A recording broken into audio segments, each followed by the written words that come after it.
Hi Mr. Forbes. Today I'm going to present to you my human resources management final project.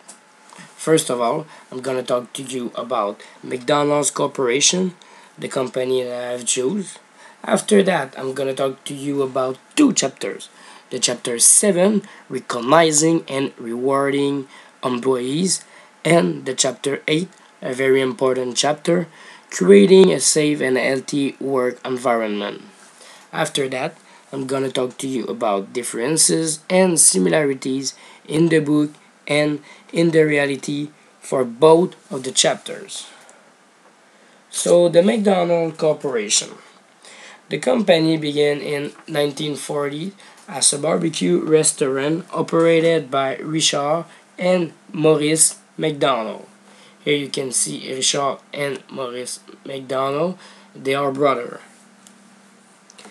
In 1948, they recognized their business as a hamburger stand using production line principle. After that, in 1955, the businessman Ray Kroc joined the company as a franchise agent. Here you can see Mr. Kroc. After that, Mr. Kroc purchased the chain from the McDonald brothers. McDonald Corporation is the world's largest chain of hamburger fast food restaurants, and the number of McDonald restaurants can prove that. I'm gonna show you some little statistic about that.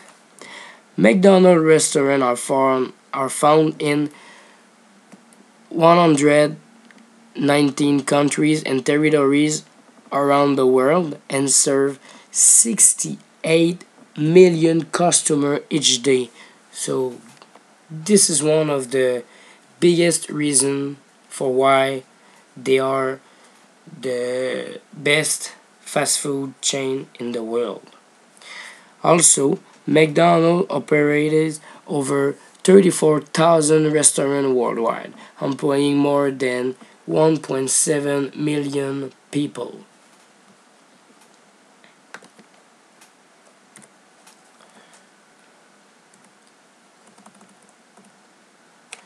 Also, now, in 2013, the president and CEO of the company is Don Thompson. McDonald's adjusts their menu for the different country. For example, in USA you have the super size. The super size is for the French fries and also for the soft drink. For example, the drink is a 42 ounces drink, so it's big. It's for the USA. In Quebec, you can find poutine in McDonald's, and in Asia, you have the McArabia, a popular pita bread sandwiches. This is the McArabia. Also, approximately 50% of their employees are 18 years old or younger, and McDonald's were recently awarded by Canada Top 100 Employees the 2011 Top Employer for Young People Award. So this is great. Now the similarities in chapter 7. In the book and at McDonald's, they give the same financial reward. You have the indirect financial reward. At McDonald's, they give free uniforms, free or discounted meals, medical insurance, prescription drug coverage, vision discount, and available dental. And you have the direct financial reward. They give competitive wage, good salaries, and some bonuses. Another similarity is in chapter 7 is the non-financial reward. It's the same in the book and for McDonald's. McDonald's give flexible hours, a 24-hour nurse line access for their employees, a term life insurance, pay holiday, vacation, and educational assistance.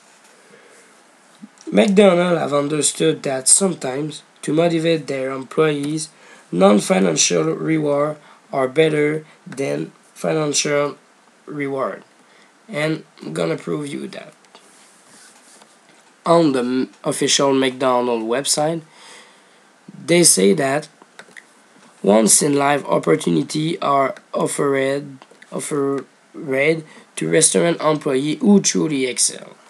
For example, in 2008, a select group of Canadian restaurant employees traveled to Beijing, China, to work alongside McDonald crew for around the world at the Beijing 2008 Olympic Summer Games. So, it's very great for employees because they see that if they work hard and they excel and they are motivated, they will be rewarded, and not also rewarded by financial reward. We can find some differences in chapter 7. I'm gonna talk to you about the incentive plan. First of all, the team or group based incentive. McDonald's don't like this method because they say that first, individual team member may perceive that their effort contribute little to team success or to attainment of the incentive bonus. They also say that one employee can put less effort than another but have equal reward. So that's not fair. And another factor is that the complex payout formula can be difficult for team members to understand, so this can create conflict. Now, the profit sharing. McDonald's don't want to do profit sharing because they have too many employees all around the world and they do a lot of profit. So it will be very difficult for McDonald's to pay special sum based on the profit of this big organization. The similarities in chapter 8. Duties and responsibilities of supervisor. In the book, they say that supervisor need to advise employees of potential hazard, ensure worker wear safety equipment, devices or clothing, and take every reasonable precaution. At McDonald's, they say almost the same thing.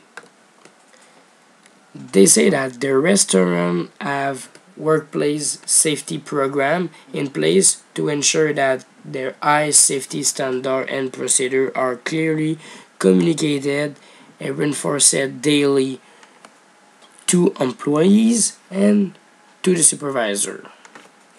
After they say that as an important member of our team, they talk about the supervisor, you'll be taught to identify and report any potential issues, and they encourage the supervisor to offer some suggestion to improve health and safety at work. So it's great to see that McDonald's take care of that.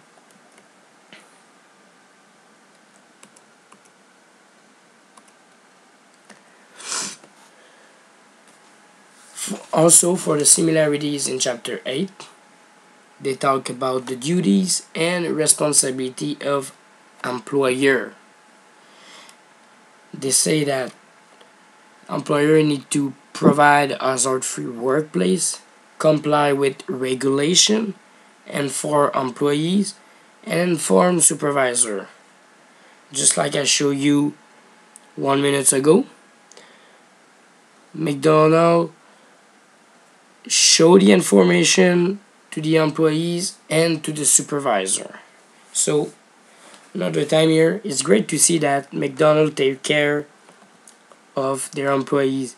They want to keep them healthy. The similarities in chapter 8. they talk about building better health. In the book, they talk about health services. And McDonald also provide health services. For example, in USA, they provide a 24-hour nurse line access. This is great for employees and also for the employer because employees don't have to leave early the work to go see a nurse because they don't feel good or things like that. They can call every time in the day. So employees are happy and the employers is happy also because he save money. But we can find some differences in chapter 8. If we talk about the tips for reducing job-related stress, in the book they say to take short break from work area, find time for relaxation, act now on problem of importance, set realistic deadline, and build rewarding relationship with coworker. So now think about that. They say to take short break from work area. Do you think that employees can really do that at McDonald? I remember you Forbes that it's a fast food restaurant. So of course they can take a 1 hour break for the lunch. But they cannot take like a 10-minute here and another there and another here to go just relax and don't work. McDonald's say that it's impossible because they need to provide the food very quickly. And also, they say to set realistic deadline. When you go to McDonald's and you purchase food, they have a deadline. They need, for example, to give you your food in 5 minutes. And sometimes the international deadline that McDonald's set for their restaurant are very unrealistic. Sorry. Because, for example, if you're stressed before you start to work and you go work, and once upon a time, and one time the supervisor come see you and say, come on, you have to work faster because some people wait for their food. The employee will be very stressed, so he will not be happy and he will not excel and he will not be motivated to perform. So that's not good for employee, and also it's not good for employer. And now I'm gonna tell you the works site that I've used. I've used the official site for McDonald Canada, the official site for McDonald USA. I've used Wikipedia. I've used reference for business.com for some picture, and also wordpress.com for picture. So I hope you have enjoyed Forbes and have a nice summer.